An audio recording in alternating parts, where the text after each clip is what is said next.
This is from Raised in Both Worlds. Raised in Both Worlds at davidjstubbs.com. Today,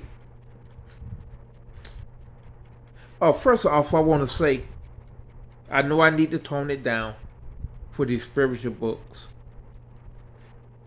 Hitch My Puppy and Raised in Both Worlds. Because I'm going to have to redo most of them videos for kids. So several people have approached me about making picture books for kids out of some of my books and stories. But I never thought about making books for kids because I really don't have the patience and time. But now I see I need to make these videos for kids also. Because kids gonna be the main one wanna buy Hitch My Puppy, and the spiritual book is probably for the age of people who 13 or 12 on up. But the Hitch My Puppy book would be good for kids who grieving, no matter what their age. But anyway, I try to tone it down. But this video gonna be about the beginning, how it all started. One time, my brother Thomas found some graves next door in the bushes. So he told the whole family, and all of us were there looking in the bushes, trying to see the graves. Some of them had 1800, 1700, and I think a few had 16. But back then, people buried their loved ones at home. Not all people, but most of them, because that place probably wasn't even a city yet where we were living. Hard to say. But anyway, my mama see me always in the bushes next door, and she look and see me cleaning the grave with soap and water. So she put me a chair out there, gave me a garden scoop because I was moving the dirt with my hand, because the graves weren't deep. It had a plaque, not a tombstone. It was a flat copper pipe marking laid flat on the ground. So she said, this way you ain't got to put your hands in the dirt. And take this brush also and get the brush it clean. But she recommended me not touching it too much with my hand, because you don't know what's in that soil from back then. And I cleaned all the graves. And I couldn't talk in real life. I had a speech disability. But after I finished cleaning the grave, I found myself talking to lots of people. The graves were talking to me. They were singing and dancing, and I could see them sometimes, And when I couldn't see them, they were dancing because they were singing. You could really picture it in your head. And at the time, I didn't know what kind of song them was, but as I grew older, I realized them slavery songs. But what they used to sing, like, we shall overcome, we shall overcome. Just regular slave songs.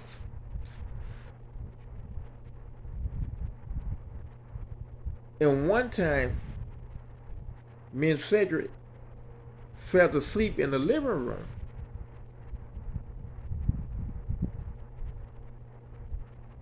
And the whole family was in there watching TV.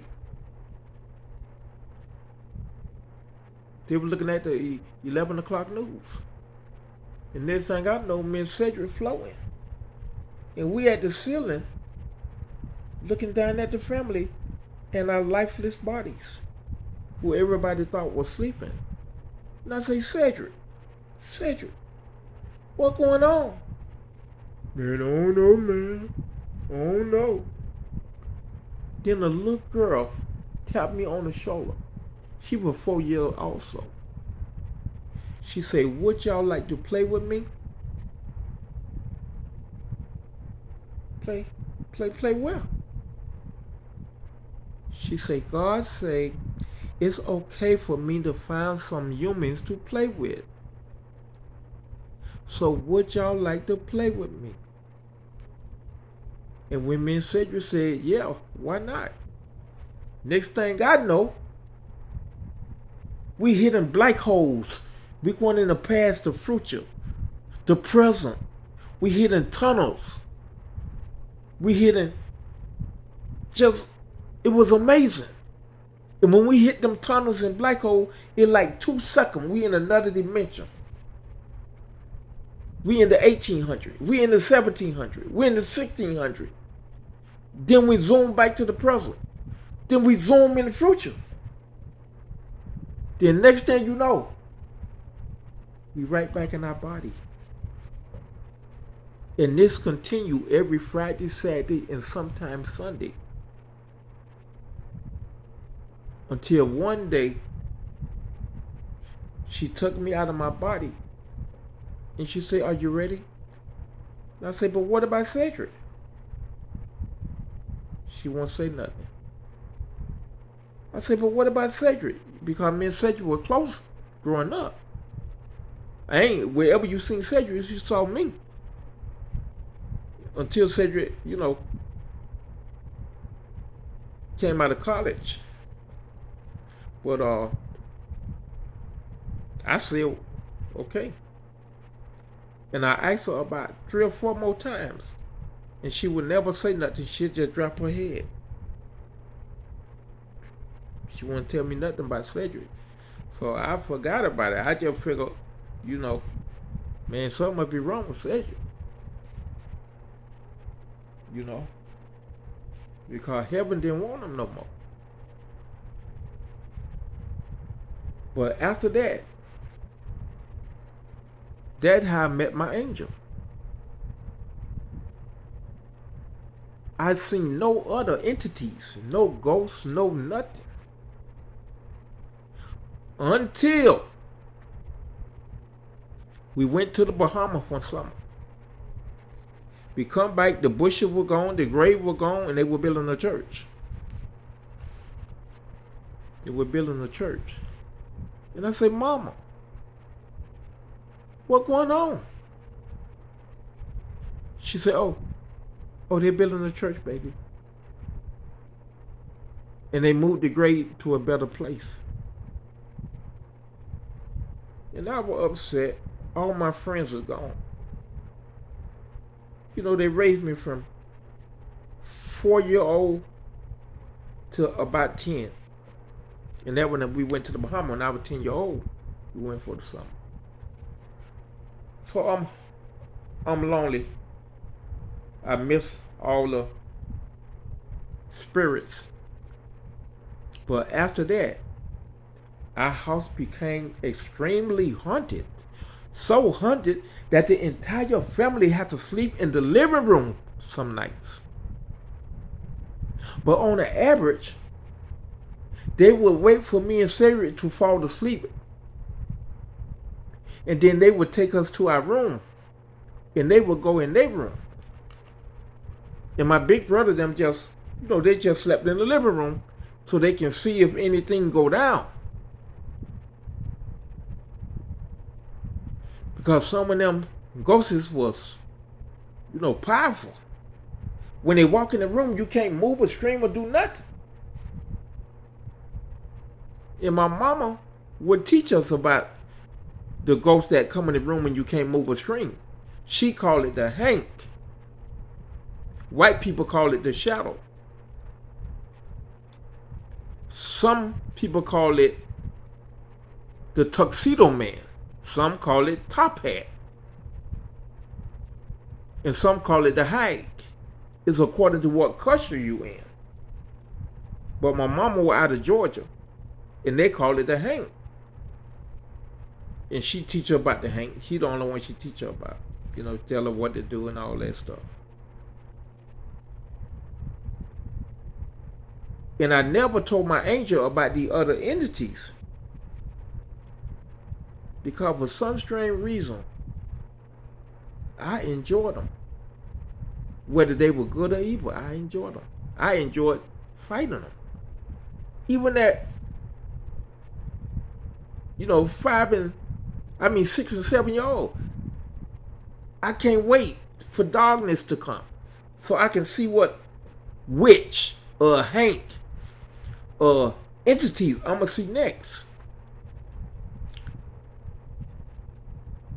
But after that, I met the man in the hallway. And it's weird because everybody go to sleep at 11 o'clock after the news go off. 11:30 after the news go off. Soon as Cedric head hit the pillow, he sleep. My mama and brother them door closed. But they leave me and Cedric door open in case something happened, they can hear us scream or whatnot. But before I see that man in the hallway, in the first time I saw him, my senses become 10 times stronger. I hear water dripping in the kitchen, in the bathroom.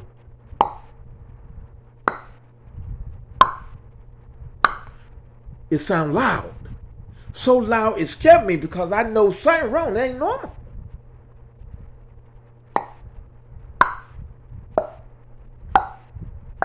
Then after a while, a shadow popped up in the hallway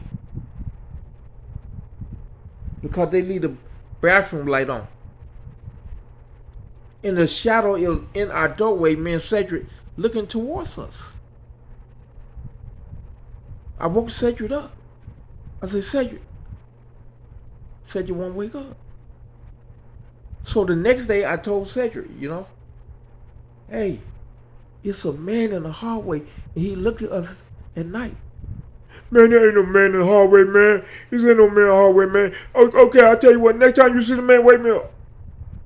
That night, I woke Cedric up. Cedric, the man in the hallway, Man, ain't no man in the hallway, man. You keep waking people up, man. Now I got to go to the bathroom. Cedric went to go to the bathroom. He had his head down as he was walking towards the bedroom door. And Cedric looked up. My mama and daddy come running out the room. And they look. They say, you done broke in the wrong house, mister. You done broke in the wrong house. The next thing we know, we heard a key go in the living room door. It was the Doom, my oldest brother. And he wasn't nothing to play with back then. My mama said, Mr. Junior, come in here and see, do you know this guy from the streets or somewhere? And he said, what guy, mama?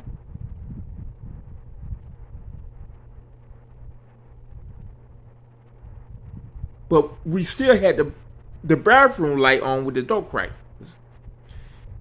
And Junior say, hey, bro, you got to talk to Junior. You got to talk to the Doom. Because I'm going to give you 3 seconds. And I'm going to be on your MF.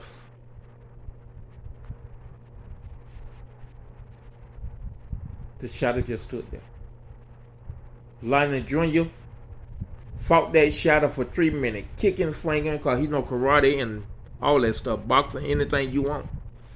And my mama noticed that. The shadow still didn't move. And she say, Mr. Doom, I think you done met your match. He said, no, mama. I'm the Doom, mama. She said, but the Doom, you met your match. Cut that light switch on the hallway. Because Doom was right by the light switch. Doom cut it on, the man disappeared. all the shock. My mama say, "Doom, cut that light switch back off." The man pop up. She say, "On." The man disappear. Off. The man come back. We can see him through the little light from the bathroom door, half open. My mama said, "Well, y'all two boys come and sleep with me and your daddy." And she say, "Doom, you done met your match." He said, "Well, mama, I'm finna go to sleep." No, he said, "Mama, I'm finna go watching TV because I ain't got to work tomorrow. I'm gonna watch TV all night." So he said, Doom went in the living room. So after that,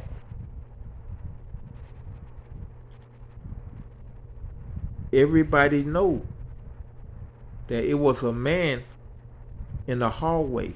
Why? We didn't know. But my mama said he don't seem to harm no one.